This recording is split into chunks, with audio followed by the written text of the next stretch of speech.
보통 1월 증시 보통은 좀 호황이었던 경우들이 많았어요. 그런데 정말 이례적이라고 봐야 될까요? 정말 지금 부진을 면치 못하고 있는 건데 어떻게 분석하고 계십니까? 맞습니다. 한 1990년대 이후로 보통 통상 1월은 1월 휴가라고 해서 이게 대부분의 이제 경제 전망이 지난해보다는 좋겠죠라는 전망, 그리고 주식시장도 장밋빛 전망이 있기 때문에 통상 네. 한 3% 내외로 올랐어요. 예. 근데 지금 다소 불안했던 게 지난 연말에 너무 많이 올랐거든요. 예. 금리 인하 기대감, 미국의 조기 금리 인하 기대감을 선반영하면서 미증시뿐 아니라 산타 랠리를 만끽했고, 네. 그리고 1월 들어서는 국가별로 조금은 차별화되는 양상을 보이고 있습니다. 네. 미국이나 일본은 좋아요. 여전히 예. 좋습니다. 예. 근데 이제 한국 증시만 오를 때 다시 다 잘 많이 못 오르고 또 예. 내릴 때는 더 큰 폭으로 조정을 받는 양상이 또 나타나고 있는데, 네. 특히 지난 주말 뉴욕 증시는 정말 대형 지수지 네. S&P 500 지수가 사상 최고가를 갈아치웠습니다. 네. 미국의 대형 기업 500개 주가에 500대 기업의 이제 가중 평균한 기업들의 이제 주가가 4,800선을 돌파했는데 네. 2년 만에 사상 최고치를 갈아치웠고요. 예. 미증시 사상 최고치 경신의 1등 공신이 누구냐? 한마디로 하면 AI입니다. AI. 인공지능. 예. 인공지능. 인공지능 이 칩을 만드는 반도체 칩을 만드는 필라델피아 반도체 업종 지수가 사상 최고치를 갈아치웠습니다. 예. 4% 넘게 올랐거든요. 특히 그동안 지난해 이제 뉴욕 증시 상승한 주도한 업종들을 종목군을 뽑으라고 하면 이제 매그니피센트 세븐이라고 해서 네, 네. 매그니피센트라는 건 웅장한 장엄이라는 예. 뜻인데 영화 제목도 있었어요. 맞습니다. 기억합니다. 1960년대 황야의 예. 7인. 예. 권총잡이 7인처럼 예. 미증시 상승을 주도했던 기술주가 지난해 대형주유지 S&P 500 지수 24% 상승을 견인했어요. 네. 근데 연초에 뚜껑을 열어보니 이 7개 가운데 애플, 마이크로소프트, 아마존, 알파벳, 엔비디아, 테슬라, 메타로 구성되어 있거든요. 네. 이들 대부분의 다 종목들이 AI. 예. 다 대부분 다 신고가를 경신하고 있는 겁니다. 예. 특히 지금 그 엔비디아라는 지수 유명하죠. 그래픽 예. 칩 예. 제조업체이면서 AI용 인공지능용 그래픽 칩을 거의 독점 공급하고 있는데 여기가 지금 전 세계 시가총액 애플과 마이크로소프트가 1, 2위 다투고 있고요. 네. 아마존이 3위, 그리고 엔비디아가 4위인데 아. 굉장히 빠른 속도로 지금 시가총액을 불려가고 있습니다.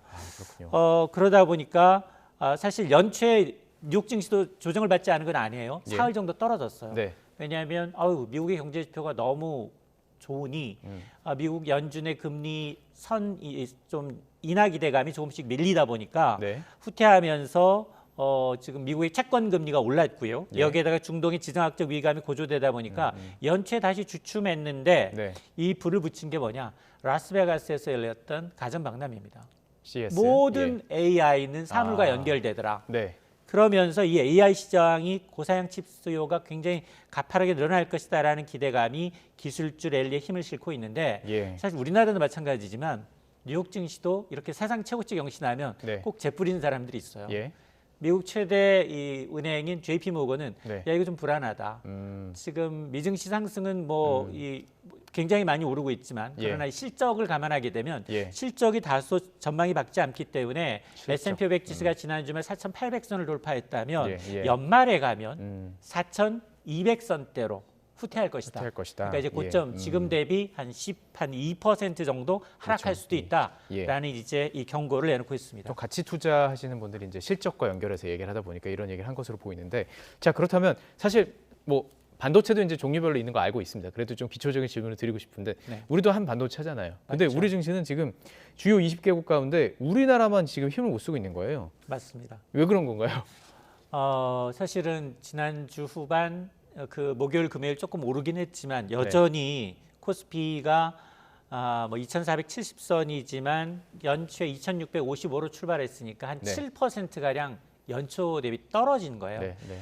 왜냐? 크게 보면 한 3가지 정도 이유가 있습니다. 우선 앞서 제가 이제 미국의 조기 금리 인하 기대감이 많이 후퇴했다라는 예. 말씀을 드렸는데 예.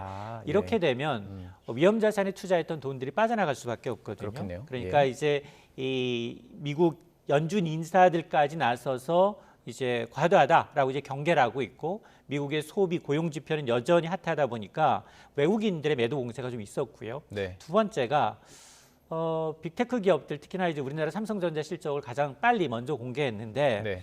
실적이 다소 부진해요. 물론 예. 이건 뭐 가이던스이기 때문에 예. 월말이 돼야지 실질적인 집계가 됩니다만 지난해 4분기에 반도체 업황 개선으로 조금은 영업이익 그래도 한 4조 원대, 3, 4조 원대 넘지 않겠느냐라는 기대감이 있었는데 예. 뚜껑을 열어보니 한 2조, 한 2조였죠. 4천억 예, 원대 2조 4천. 예. 그리고 반도체는 아직도 적자라는 겁니다.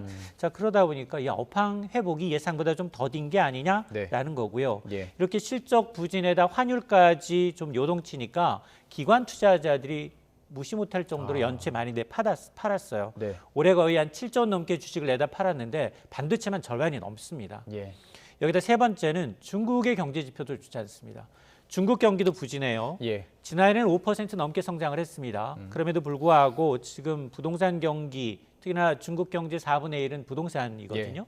부동산 경기 침체가 심화되고 있고 예. 여기다 이제 디플레이션 우려까지 가세하다 보니까 올해는 중국 경제가 한 4% 중반대에 이제 머물면서 예, 저성장, 고착화되는 게 아니냐라는 예. 우려인데 이외에도 뭐 지정학적 리스크가 뭐 북한뿐 아니라 지정학적 중동, 리스크. 예. 중동 그리고 이제 이 타이완의 총통 선거까지 불거지다 보니까 네. 점점 더 이제 호재보다는 악재 속으로 좀 빠져들고 있는 양상입니다. 그렇군요.